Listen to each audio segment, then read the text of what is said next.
Great. Thanks, everyone. Welcome to our tour of the orchestra presentation today featuring the French horn. I'm excited to introduce to you Layne Anspach. He is one of our horn players, and I'm so glad to have him here today because he has not had a chance to play with us yet this season because we've had to do reduced ensembles. He's been with us since 2018, so this is his third season with the Terre Haute Symphony Orchestra. And he has also brought some other special horns to share today, so I'm going to hand it off to Layne. Thank you. Appreciate it. I'm very excited to be here and talk about and share about the history of the horn and how it's played and all the intricacies of it. I'm very excited. So Sammy did a very good job at introducing me. The other things I would add is that I grew up as a Hoosier. So I'm from the state of Indiana. And then I did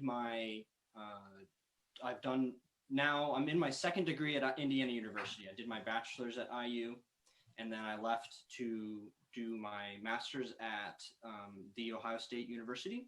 And then I am currently a doctoral candidate at IU. So all I have to do is finish my document and me too. Someone got to become a doctor. I don't know who, but somebody will. So, so I have actually a confession in that I didn't always play the French horn. And so I actually started out as a trombonist. And then I had a band director ask me, do you want to play the French horn? And I was like, I have no idea what that is. So sure, why not? I'm good company. let's go for it. Well, what I didn't realize was that my mom had asked the band director to ask me to switch to French horn. So my mom was pulling strings. But so this, for those who have not seen it up close, is the French horn. And we'll go through all the little developments of it. And as Sammy had said, I also have what is called a natural horn. So the big difference here, there are no valves. So all this extra piping is gone. So we'll talk about why that is. So this horn is a replica from about in the classical era. So around 1750, 1760. So not an original. I was able to borrow this, so they wouldn't let me have the original. So it's a replica, but a very good one at that. So we'll just start with. We also had a good question before everyone joined about the difference between all the different brass instruments. So yeah. Layne, I don't know if you'll get to that in your presentation. Yeah, I will. But actually, it's a great way to kind of lay the foundation of that. So oftentimes, whenever an individual, let's say a band director or orchestra director, is referencing the brass as a whole, they will say, "Oh, horns play such and such." And as a French horn player, that can be somewhat confusing because that could mean just the French horns, or that could mean all the brass. And so that does get a bit confusing, and where trombones and trumpets and tubas are all brass instruments, and sometimes they will be referenced as horns. Let's have all the horns play. But in terms of the specific instrument French horn, that's what I play, and it's and the reason why French is no longer used as much, and we still use French horn, but we've drifted away. We'll talk about the history and why that is, because it's not actually French. So we dropped the French because it's not French. So there we go. So the French horn, if anyone was able to be here for Jay's presentation on the trumpet, we start off with using animal horns. So whether that's an ox horn or if it's a elephant tusk, and in this case, I've pictured a conch shell, which, and Jay had a wonderful picture in his of an actual burrowed out where you would put a mouthpiece and buzz into it and it'd make the sound. So these are all kind of naturally occurring ways to play, like buzzing the lips into. And so, you know, many thousands of years ago, humans were using these instruments for hunting, for religious purposes, and so that's kind of where we start from. And then, so the trumpet and the French horn have a similar starting point, but then they kind of branch away from each other. And so we'll talk about that portion as well. So here is the big difference between trumpet and trombone and French horn and tuba. And that's whether one is cylindrical or conical. And so in the slide here, the cylindrical is that it stays the same width all the way until it gets to the bell, and then it flares out. So the entire length is equal to each other until it gets to the very end. With a conical instrument, it gradually gets bigger and bigger as the instrument goes along. So the French horn and the tuba are both conical instruments. If you look at the very start, like very opening of what my lead pipe here, it's pretty small. It's maybe 1/4 of an inch small. But then if you look way back at the bell, like that, now I can put my hand in here. Like it's much, much larger now. And so as it goes along, it slowly gets larger and larger. And so that's the reason why it's considered a conical instrument. And the conical instruments have this rich velvety tone that they get out of them, where trumpets, and don't get me wrong, trumpets sound wonderful, but they can sometimes be a little poignant, and they really blare right into you. The French horn, because of the conical bore of it, it's much more difficult to do that, because it just kind of nice and velvety tone to it, and kind of makes it much less brassy is really what it is. It's more forward to it. And so that's the big difference here with like why, because the other thing is that the trumpet plays in the same register as the horn. And we both play in the treble clef. So we're both high brass players. And what makes this really interesting here is that the length of the French horn, what we call the F horn, so you just the letter, and we'll talk about why it's considered F horn, and it's the same length as an F tuba. Well, the tuba has a much wider bore, like it starts out being much larger, so that thus it takes up more space. But the French horn, in terms of the F horn, is the exact same length. So that causes some issues because, we'll go here, the natural harmonics, what ends up happening is all of our notes are produced on the natural harmonic series. So everything, whenever I play, the instrument tells me what to play, because it's just how that length of tubing resonates.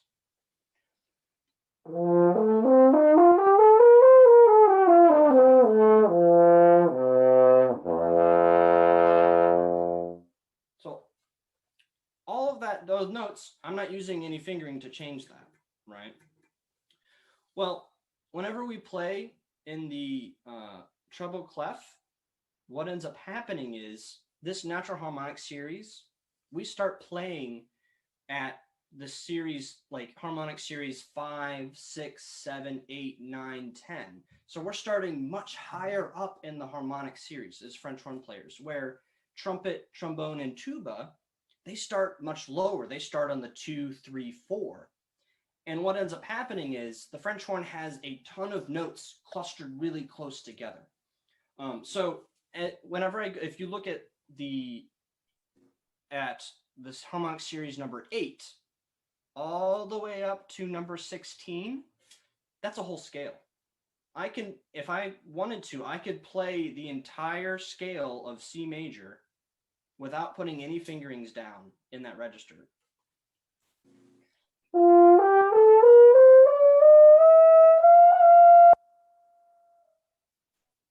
So what ends up happening is it's really easy to hit a partial that you're not aiming for. And so the French horn gets a lot of bad reputation for, oh, they missed another note. Well, the reason why is because our target is much smaller than another brass instrument in that same register. Now, I do want to make sure it's clear, the French horn is not harder than any of the other brass instruments. There's a lot, I hear that, it's like, oh, the French horn's harder. Nope, the French horn is not harder. It's more difficult because of the natural harmonic series in that specific thing, but not because it's just a harder instrument in general. All instruments have really difficult things they do, and they do well. So let's go back for hunting horns. So whenever we get to past the prehistoric instruments, we're looking at the 14th century and the 15th century. And the written records that we have are of these instruments being used for hunting. So whether that's fox hunting, and we're talking right now, we're talking in Europe, predominantly. And so this, the one on the left is an ivory tusk. It's a figure of an ivory tusk that's been bored out to be played. And so you would hold that, and then you would play a certain rhythm or a tune, and each different rhythm or tune would mean something different. It could mean, oh, the foxes are over here, come ride your horse over here. Or it could mean there's nothing over here, we're coming to you. Or there's a large number of reasons that they could be doing the calls. So it started off with a small portion, and then if the one on the right, it's much larger.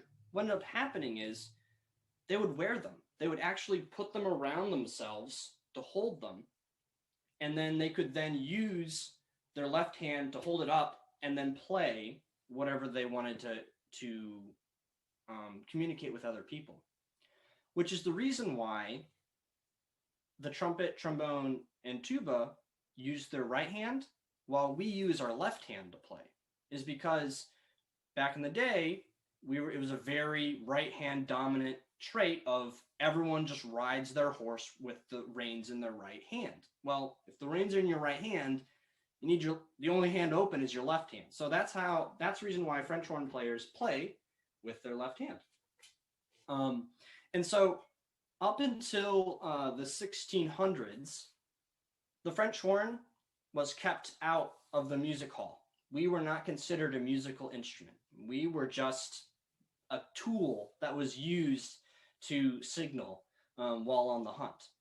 And so it wasn't until the 1600s, 1639 was the first time that a French horn was used in an orchestra pit for an opera. And so, but it wasn't a regular staple. The composer wanted these horns because it was a hunting scene. They only wanted it so that it showed, oh, people know what the sound of a hunting horn is. We'll put it here to show that we're hunting in the scene. And so the horn started to be used in operas and ballets just for that purpose. It was not meant as we're going to keep them here as a musical instrument that is going to be part of the core wind group. And so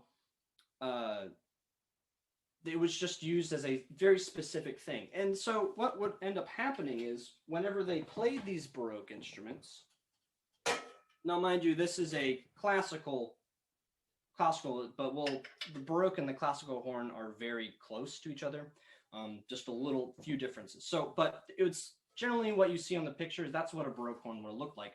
And they would have played it like this.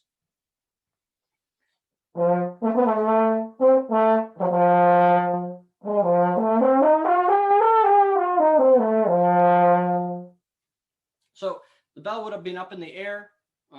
There's, maybe hold it here, but it's kind of like a trumpet in that way, except for it's coiled up. There's nothing, there's no hand, there's no bell. It's just that you put your hand in the bell. It's just, you played open. And so the first regular use of the horn in an orchestra wasn't until Bach and his contemporaries. And so that's whenever we talk about Brandenburg Concerti, his B minor Mass. So those are some of the the starting works that include the horn as a major component of the orchestra.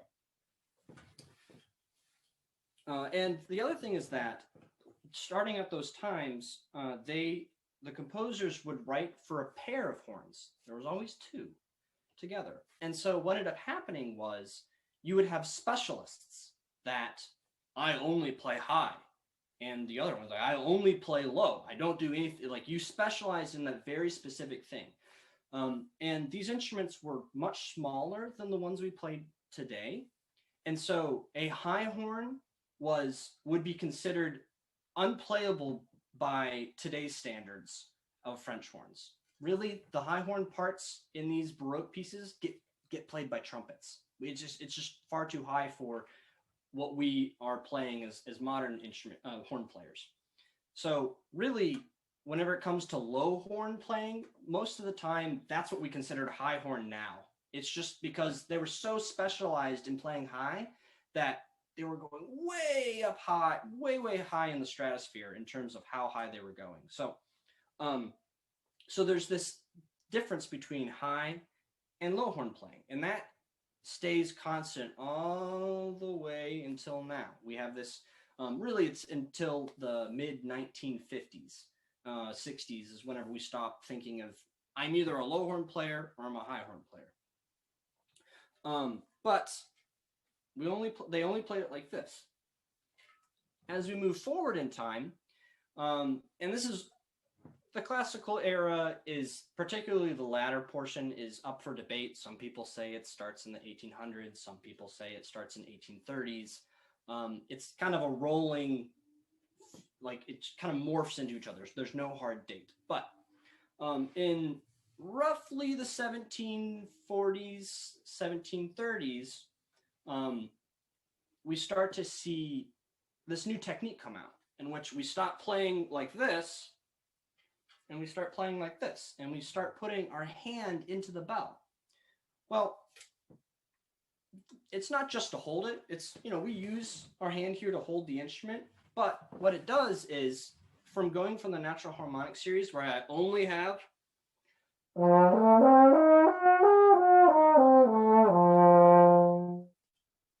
those notes, I now can use my hand to get the notes in between. So I'm going to play a scale.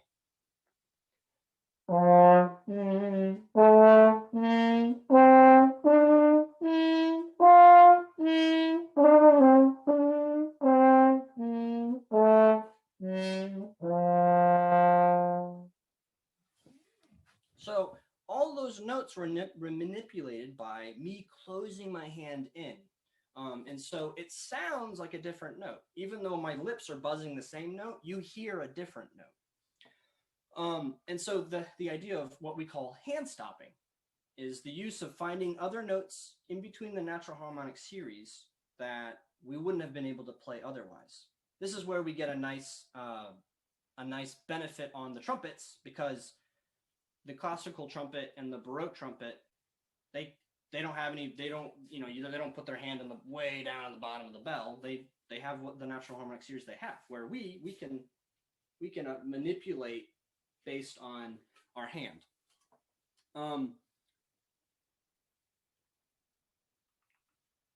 Then the other thing is that we are stuck with what key we're in based on the length of tubing.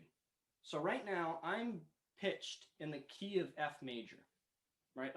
C major, but it's the F horn. So I can only play notes that are in C major. I mean, I could, if I was really, really good, I could maybe get some sharps and flats with my hand, but it's personally, I don't study the natural horn full time, and so it's beyond my ability to play that. But what we end up doing is we just get different crooks. And so crooks are just lengths of tubing that we put in the horn to change the key. So right here in my right hand is an F horn, so that'd be, and then this one is an E flat horn. And so now, instead of playing what would be listening as C major, now I'm playing in B flat major.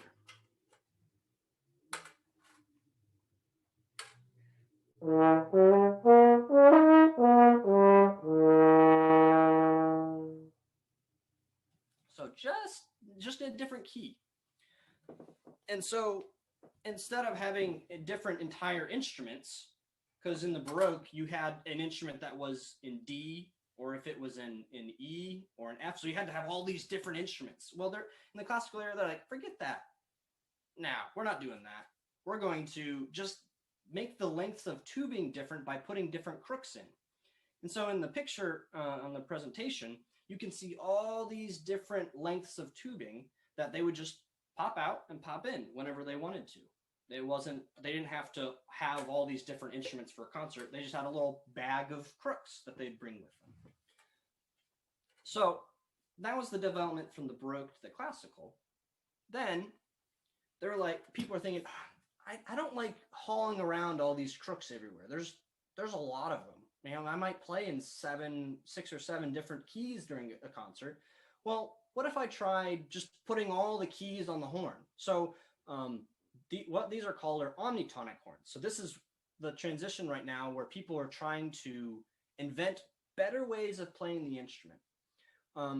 For me, the one on the right, that looks like 50 pounds of tubing. I don't really want to carry around 50 pounds of tubing with me everywhere I go. So while it's an interesting technique of just putting the mouthpiece in a different pipe to make it a different key, it's a lot of extra weight. I don't want to carry that around.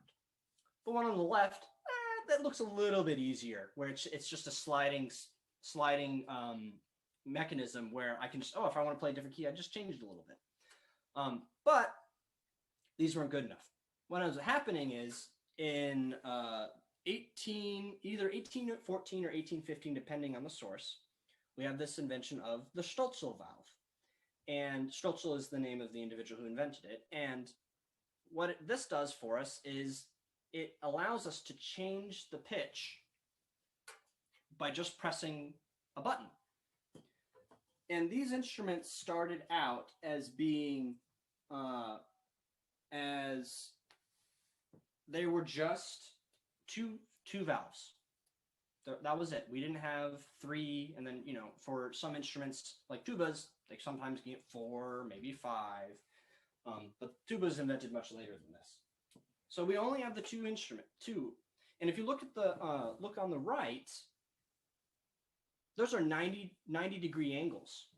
And so what ended up happening is that it becomes much more difficult to play freely because you have these right angles that the air has to like hit and then go around. And so it's much more difficult to kind of smoothly play through them. So a couple decades later, we get the rotary valves, which if you look in the figure on the right, they're not 90 degree angles. They're gentle curves that go in. And so actually the French horn, for the most part, play on rotary valves. Some instruments will play, some French horns in the history have played piston valves, which is what you see on a trumpet. But for the most part, we get rotary valves, which adds this velvety color, a velvety change in between the notes. And so, and if we'll actually step back a little bit, in that the reason why the French horn was called the French horn was that back in the 1600s, when the French were playing these instruments, because the first time the French horn was played in a concert hall was in France. Well, these German court members traveled to France and said, "Wow, those are pretty cool." And so they went back to Germany and said, "We want some of those. We want some of those French horns to come to Germany." Well, they did, and so then they started teaching the horn in Germany. Well, there were 2 different types of instruments and how they were played, and so the French horn that we play now comes from the German style of playing. And so in reality, it's not a French horn, it's a German horn that the Germans were like, oh, we got it from the French. So it wasn't until the 1970s that the International Horn Society decided to say, you know what, let's just drop the French. We're just going to call it the horn because inevitably it's not French anyways. So that's the reason why I use French horn and horn interchangeably, even though it's a German-based instrument. So the rotor valves, at least that's for my instrument. I have 4 rotor valves on mine. So, and if you see on the left-hand side, there are 3 valves there. We start off with only 2 valves, and then we add a third by the mid-19th century. And that adds just the ability to have a larger range. And really the valves, all they do is that they quickly change the length of tubing. So instead of me taking one of these crooks in and out, I can just press a finger. Oh, easy done. I literally just changed from F horn to E flat horn. So instead of having to take this out and put it back in, the valves became much, much more easy to use. Well, not everybody liked that. And actually, most people rejected the idea of using valves at the time because there was something eloquent about using the stop notes of the instrument and that technique that the horn players didn't want to give up. And so up until actually the Paris Conservatory taught natural horn as a viable performance practice until just before the First World War, where the rest of the world by 1850s, 1860s, even the 1820s they'd gotten rid of the natural horn and kind of transitioned into what we call modern horn now. And so not everybody wanted to switch, but eventually nowadays everyone does play, unless it's a period orchestra where they're trying to play on instruments that replicate that time, people play on valved instruments. But when it started, we only had these 3 valves here. So just these 3, which then have only these top tubing here. Someone discovered, well, I'm going from a F horn that has these tubings and between a B flat horn, which is a little bit smaller. So it makes it so that the target of the upper range is a little easier to hit. It doesn't make it easier to play, just a bigger target. Someone decided in 1890s well, why don't we just put them together? Why don't we just put the 2 instruments together? And that way we can have the benefit of both. And so that's where the double horn comes from. And that's what I play on. So if you can it's probably easier to see here, where I have a length of tubing here on the top, and then I have a duplicate on the bottom here. And that goes for all 3 of the valves. So in order to get between the 2, I have a thumb key right here. So if I play without the thumb key, I'm on the F length, like F major length horn. And if I play with a thumb, I'm on the B flat side. So I have to use different fingerings to get those notes. But it allows for, in the upper range,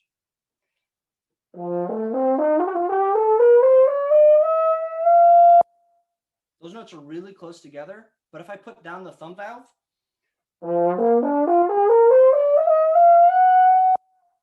the notes aren't nearly as close together up that high. So it gives a little bit of wiggle room for the horn player, and so that they don't have to, that note or that note. We get a little bit bigger target to be able to play those notes in the upper range. And then later in the 20th century, they decided, well, I would like really a lot of security in the really high range. And so they made a triple horn, which is taking the F horn and having the size. So you have F major, you have B flat horn, and then you have this F alto horn, which is half the size as the F horn, at least my F horn here. And so sometimes it's an E flat alto, depends on the player, depends on the horn maker. But so then now a lot of principal players in major symphony orchestras and third horn players in major symphony orchestras, they play on triple horns. So they have that stability in the very top range. And a lot of the time within the classical repertoire, we have these books of instruments, like I was talking about from the Baroque, is that we had two horns together. Well, as it was developing, those horns, the composers wanted the horns to play in different keys. Well, if the horn players can't change those keys very easily, they just decided, well, I'm just going to pop in two more horns, third and fourth, in a different key. And so a lot of time now we have, so we're thinking about like late Mozart symphonies or any early Romantic symphonies, they'll have four horns, but the parts written in them will be 1 and 2 or in D, and then 3 and 4 are in C, or they're in G, they're in a different key. Now, for the audience member, that sounds all the same. We're just playing the notes. But for the player, I have to play them differently depending on what key they're in. So we get this high horn for first and third, and then low horn for second and fourth. So as I'm currently the fourth horn player in the Terre Haute Symphony, I play a lot of low stuff, but in modern music, so if I'm playing a John Williams concert or playing in or anything that's in the late 20th or 21st century, they got rid of that. I am expected to play just as high as the first horn player now. So so the modern horn player actually has to be able to play high and low.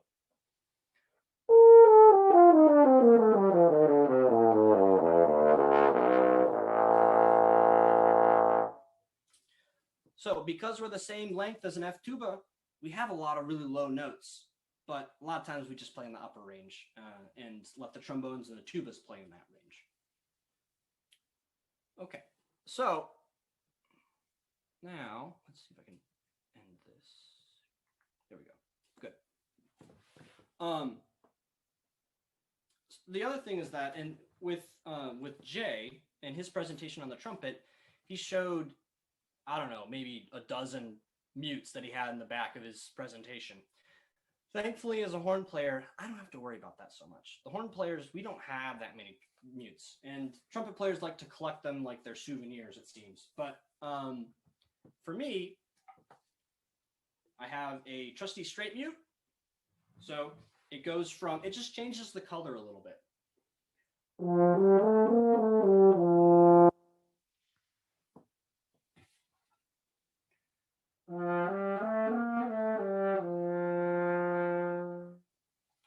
Maybe makes it a little bit softer, but it's mostly it's just a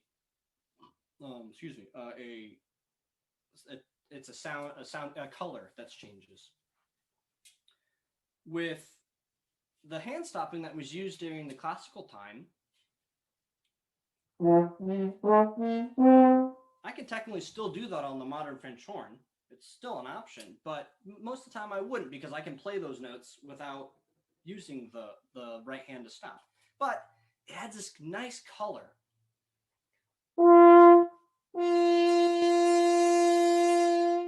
You can kind of, or just a really like brassy sound. Well, in order to help in the low range to do that, we have a stop mute. So if I'm playing really low, it's much more difficult to get the seal on the low range. I struggle to do that in that range. So I just pop in a stop mute.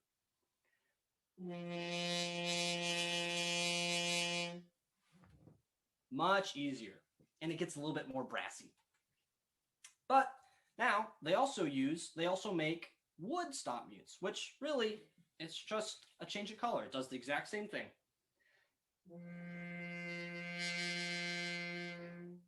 It's not so edgy. It's got more of a mellow tone. I really like using this in solo playing because it gives me a variety of colors I can use when I'm playing. And the last mute is your practice mute. And so this is good for whenever I'm on the road, or I go to a performance where I'm staying in a hotel and I want to warm up and not disturb the other guests. I can pop this in. It just makes it, all it does is makes it really quiet.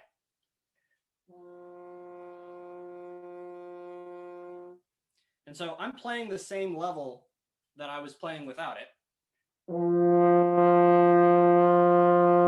It just makes it really soft. That way I can play in a hotel and not get any complaints. Although the secret is you turn on your TV loud, because no one's going to very few people are going to complain about a TV being loud, but they'll complain if you're playing an instrument. So you turn the TV up, put the stop mute on, the practice mute, no one bothers you. So from here, I'm gonna place a few excerpts. And so the first excerpt that I'm going to play is Beethoven's Third Symphony, his Eroica Symphony. And there's the famous trio section in which there are 3 horns that play, and it's only the 3 horns that play, and it's reminiscing of a hunting call. So I'm going to play the second horn part.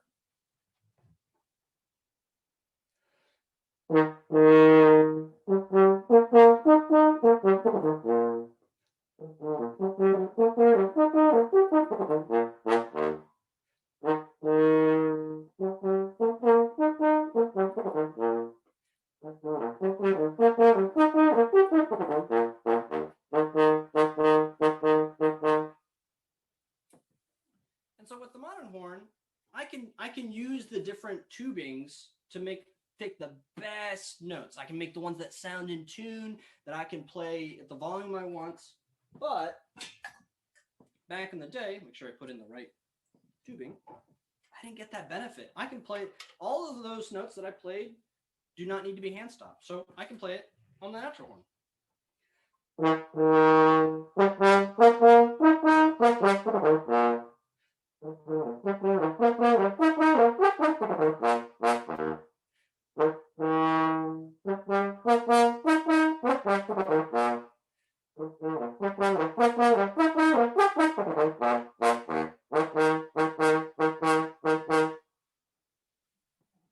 So that's an easier excerpt to play on the natural horn because I don't have to use my hand on it.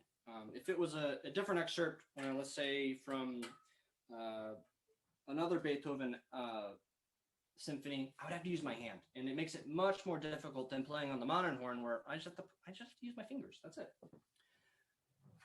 Then we're going to skip forward by a few hundred years, and Richard Strauss is a wonderful composer from Germany, and he really knew how to write for the horn. And part of that is because his dad was a horn player. His dad played horn for a lot of Wagner's operas. And so he's one of the top virtuosi of his day. His dad was Franz Strauss. And so Richard Strauss, I think because of that, I don't know if it's for sure, but I think because of that is why he writes such good horn parts. So the next excerpt I'll play is Till Oilin Spiegel. And so this is a tone poem that's talking about this guy named Till. He's kind of a little prankster. And so the opening of this, and this solo comes from the first horn at the very beginning of the piece. And it's the idea of like he's backstage and he's like peeking out behind the curtain. He's like, I think it's safe to go out. Okay, yeah, maybe it will. And so I end up playing it twice. I play it once where it's this timid, maybe not so much, I don't know. And then the second time is like, Till's like, hey, I'm here. This is what I was supposed to do all along. So that's what Strauss was thinking whenever he wrote this.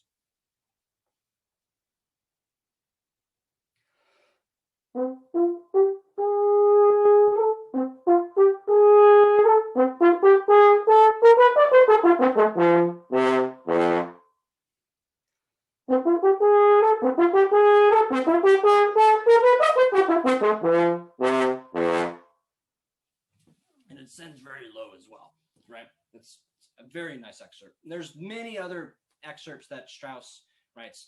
We actually, my first season with the Terre Haute, we played Don Juan, and there are a number of solo excerpts that we play that feature the horn very prominently in Don Juan. Now, I want to go back. Let's go to French. We're the French horn. We're gonna talk about the French a little bit. In that, this is an impressionistic piece by Ravel in his Pavane. And so the very beginning of this piece is just a serene horn solo. It's really just strings going along. The second horn plays a little bit, but at this point, it's just about the first horn. And so this is about being as smooth and legato as you can. It's not very quickly articulated like in the Till, just very easy.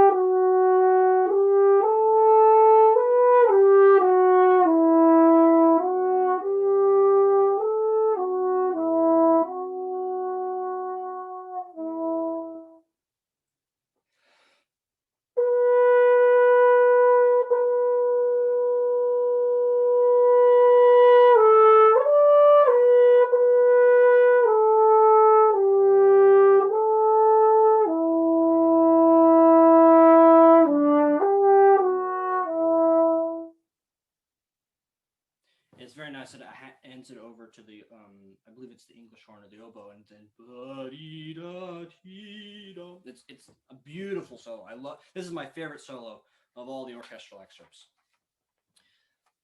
The last excerpt that I'll play is we're going to move forward to 1939 in the Soviet Russia.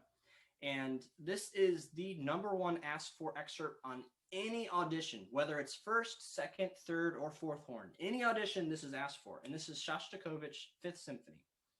And this is the beginning, and it's called the tutti section because all of the horns play the exact same part up until the very end.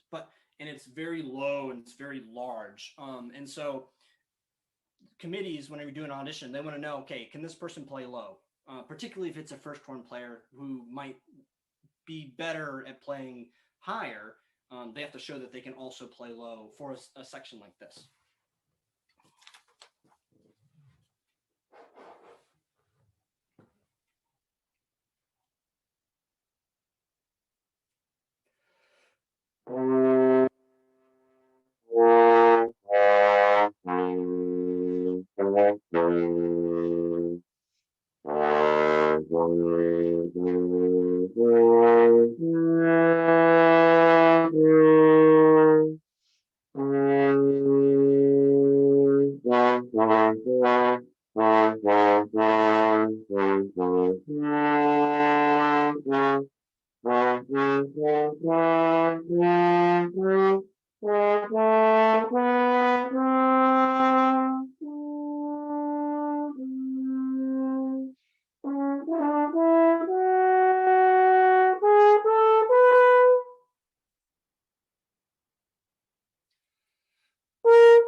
So it starts very low and then it works its way up very, very high. And so the first and second horn have to both play the very top notes together, and then the third and fourth horns play just a little bit lower than that, but still very, very high.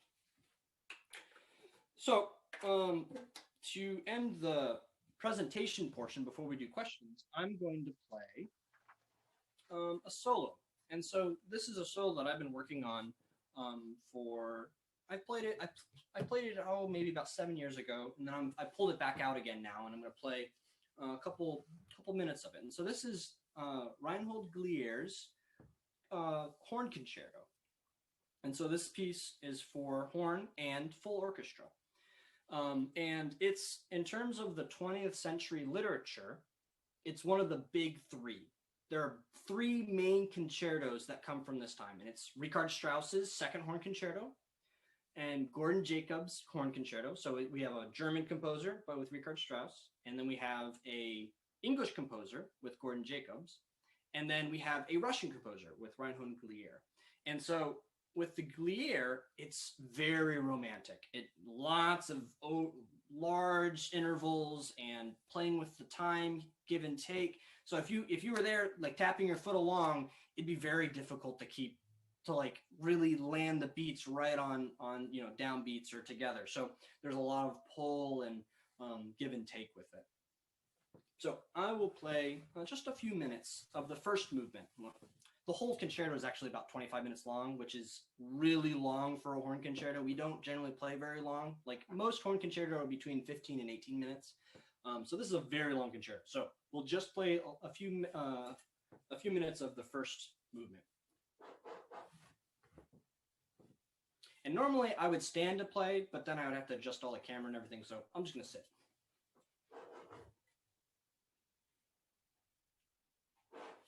Got to make sure I have all my water out though.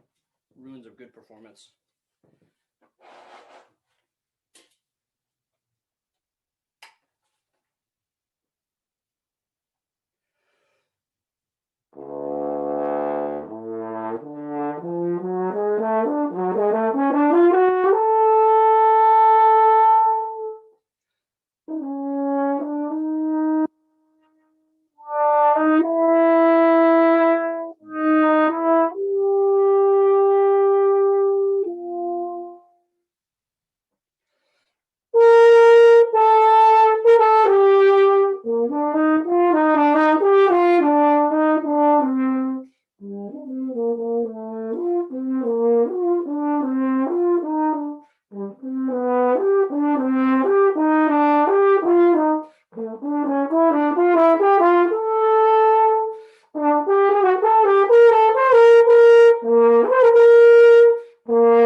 So we'll stop right there. There's a good couple more minutes of it, but I want to make sure we have enough time for any questions that we have. So that. All right. Thank you so much. This was a wonderful presentation. I had no idea about all the different crooks that you used for the classic horn. That was fantastic. So we have just a couple questions. And then after we get through the questions in the chat, I'll ask if anyone wants to unmute and ask a question as well. So Sherry Daly, who is our past president on our board, by the way, she's been a board member for many years with the Terre Haute Symphony, a big time supporter. She asked, so these classical horns are played like a bugle, kind of, you said with the bell in the air. Do the high horns sound brassy like a trumpet instead of mellow like a horn? No, they still sound very mellow because it's still a conical instrument. It still has the gradually opening up.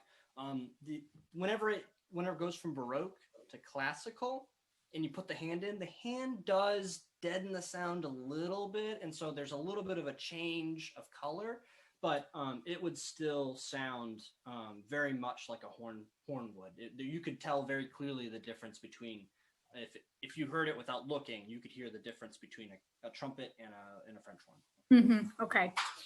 She also asks, are there other instruments that can be manipulated by the hand? I don't think there's any woodwinds. Sometimes trumpet players will use their hand like the wah-wah mute or something like that. Trumpet and trombone will, and that emerges a lot for like from the jazz idiom. But in terms of like actual hand in mute and bell, and changing pitch. I think that's pretty unique to the horn specifically. Yeah, absolutely. Let's see. Is there such thing as jazz horn? Do we ever see horn in jazz bands? Oh, yes. And that's the thing is the French horn gets a little bit of a rep that it's not a jazz instrument, but in reality, actually, from I believe the 1920s in big bands, jazz big bands, French horn would play along with it. Now, it's not as wide as encompassing as maybe the standard big band where you have the saxophones and the trumpets and the trombones, but French horn would play regularly with specific ensembles. And actually, I created on Spotify a listening list of I think there's maybe 9 to 10 hours of just pieces that have French horn in jazz. And so the jazz as a solo instrument, jazz solo instrument has become more prominent in the mid to later portions of the 20th century. But their jazz using horn as a jazz instrument is, yes, absolutely. I don't personally play a lot of jazz. I will play blues once in a while, but a very poor style imitation, because it's not a style that I play regularly, and it's a very difficult style to play. It is, yeah, absolutely. I mean, that's why there's a whole class or degree dedicated to just jazz and learning jazz music theory. It's completely different than tonal classical music theory as well. I mean, it's why there's a separate major for it. I had a quick question. So during the Shastakovic, were you actually stopping the sound down there? Oh, okay. Maybe that was just the lowness and the way that the zoom was coming through. Nope, that's completely open. No closing of the hand for that. Oh, okay. Excellent. Well, that's all the questions I see in the chat. Would anybody like to unmute and ask Layne a question? Yeah, I would. Okay. Go for it, Tom. Yeah, Layne, as I said, my French horn career was pretty short, and I was only in the 8th grade, but none of what your initial part with the history and the construction and all that, none of that was taught to us. To your knowledge, is it taught today, say in high school player? Not so much. Not certainly. In my experience within like a high school band or orchestra, it wasn't taught within the historical aspects. It's at least my learning is in those settings was focused more on the ensemble aspect and playing as a group. The history of that came from my learning from that came from private lessons with my instructor, and so my first instructor. So that was the beginning for like learning more and more, and she would recommend books that I could read to kind of that very detailed. What I gave you today was kind of the Spark Notes, the shortened, abbreviated version of the very in-depth history of what happened for the development. I think it's really too bad that they don't teach that. Maybe you ought to just formalize this, put a little package together, and make you got a marketable product there, and get it into the high school. I think it would pique the interest to a certain level of students. It definitely adds a better breadth of knowledge of why any instrument specifically does what it does. It for any instrument in terms of whether it's a string instrument or I'm sure there are very few tuba players that know their instrument is really new. It's a very new instrument compared to the other instruments. And so just knowing about, I think, would be very helpful. Yeah, I agree. You bring up an interesting point, though, Tom, because just reflecting back on my education, I didn't really start learning about the history of the clarinet until I was in my master's degree, or learning in my college degree, particularly because you at IU you have to take an oral exam at the end of your master's, and during your doctorate you also have to take an oral exam, and you have to be well aware of the entire history, development, prominent players.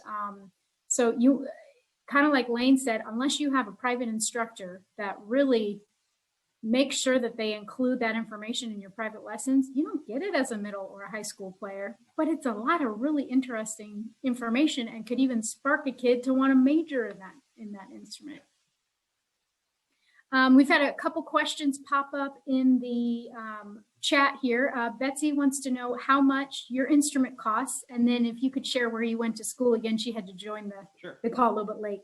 Yeah, so French horns in terms of value range depending on the type of instrument, and so single, double, triple, and also whether it was handmade or if it was made mostly by a machine.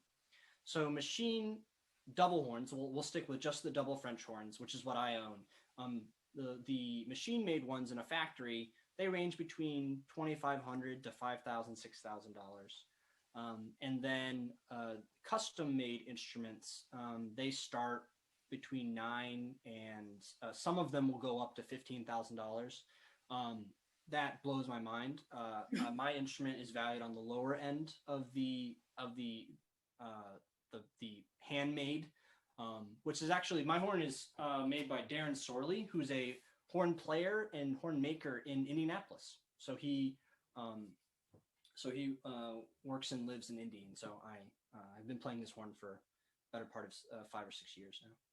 But yeah, mine is in the, we always joke, my wife and I do, because we have a older 2000 Toyota Camry. It's whenever the horn goes in the car, it's worth like 5 times what the car is worth. So,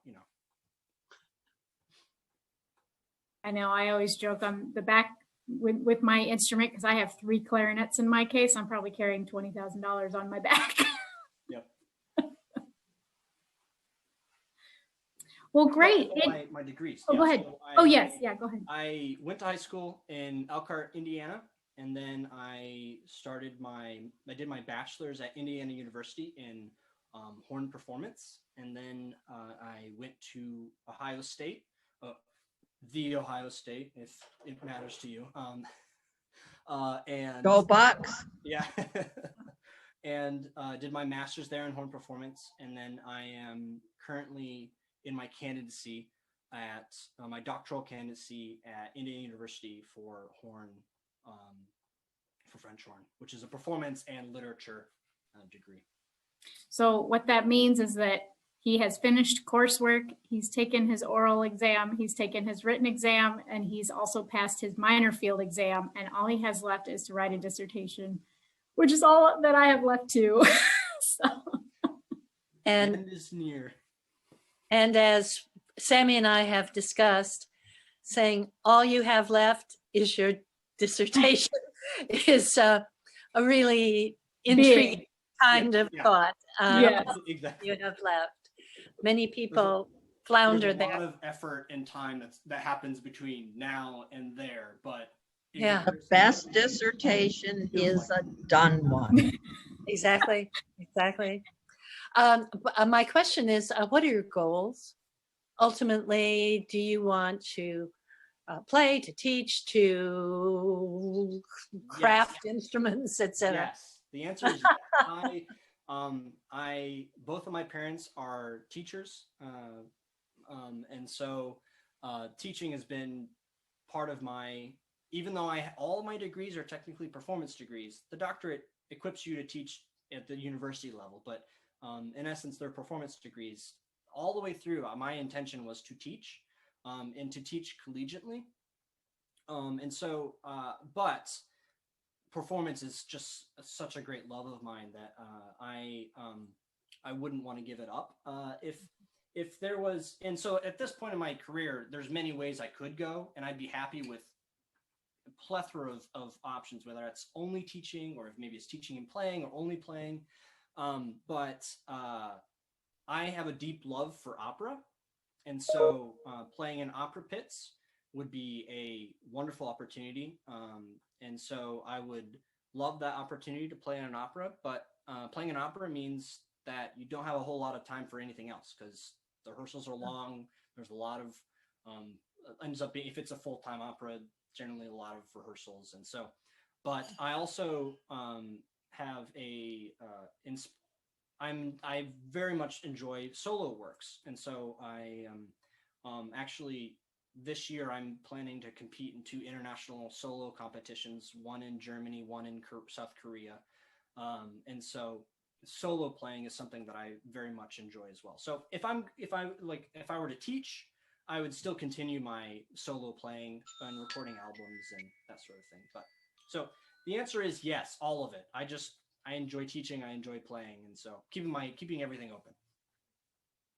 What will you play for your solo competition?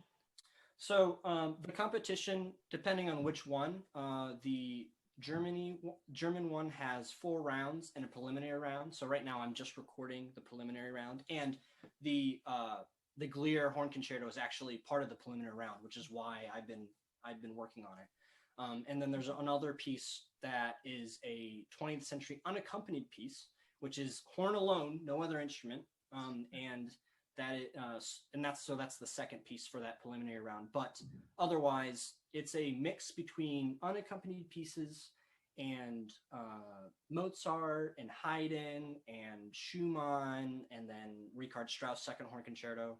So it's a very mixed bag, but most of it has to be memorized as well. So that's the big difficult part, is having to put to memory all, I'm not a piano or violinist that does all that, but yeah, not something winds and brass do regularly, memorize pieces.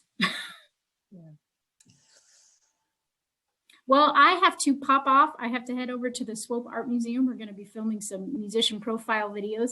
So I just want to give a quick plug. In April, check out the schedule. We're going to feature our bass clarinetist, Keith Northover, and our English horn player, Jennifer Kirby. They are both going to be sharing, kind of like what Layne did, additional members of the clarinet and oboe families.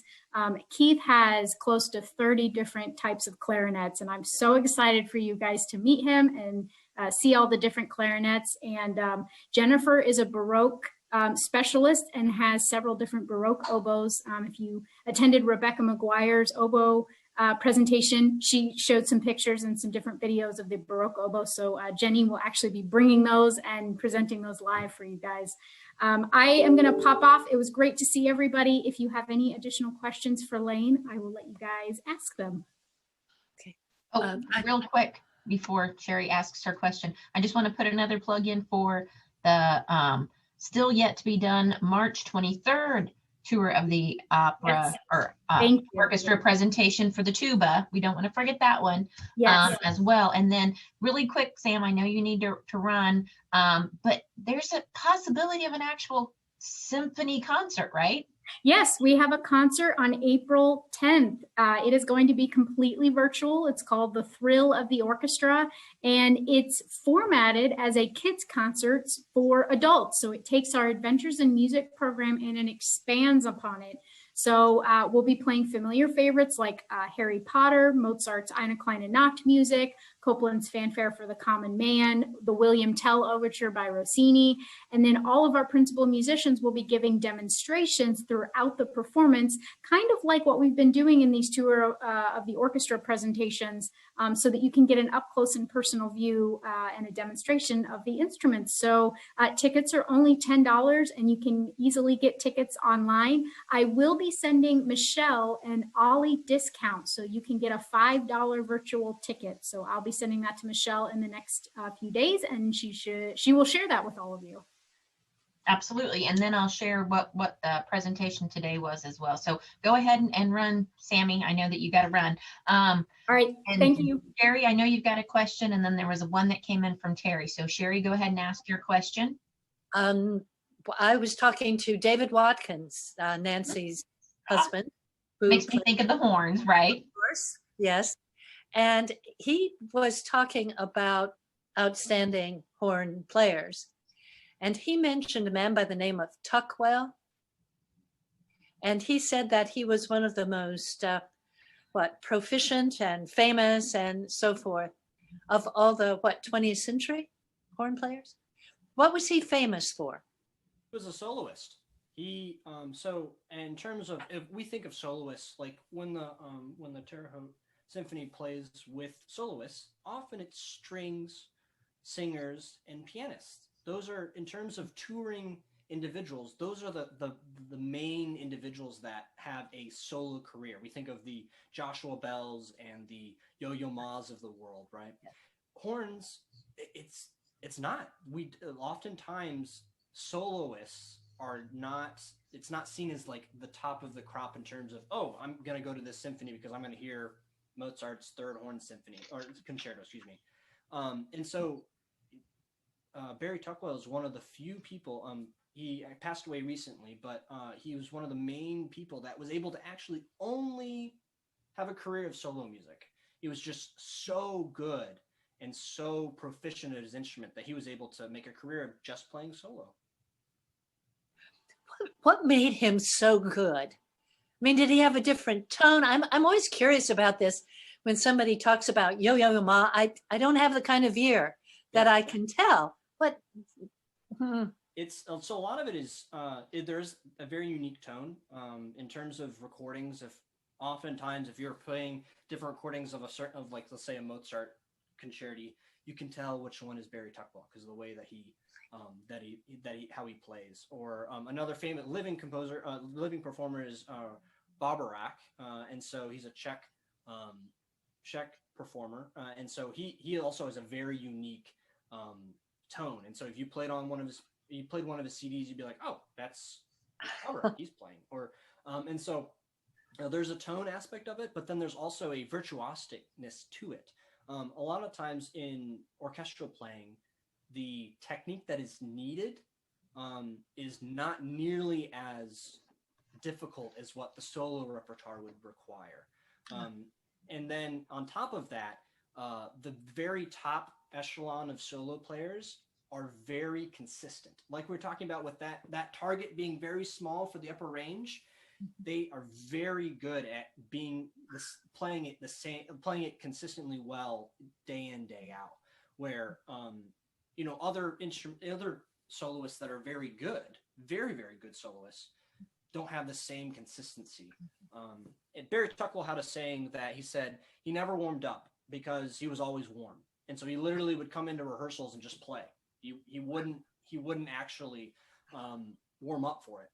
So, which is rare. I have to warm up. I have a 30-minute session that I warm up every day with. But so it's just absolutely outstanding soloist. Yeah, and a wonderful man too. He's just a wonderful human being as well, which helps. Okay, Terry had a question for you. He wanted to know if you were part of the Beatles concert that they did in the park this fall. Unfortunately, I was not able to because of the reduction in the numbers. I was not able to participate with that performance. Okay. Does anyone else have any questions? I know we're kind of on a tight time constraint because Layne has to go at no later than like 2:20. So any other last minute questions before we kind of wrap everything up today?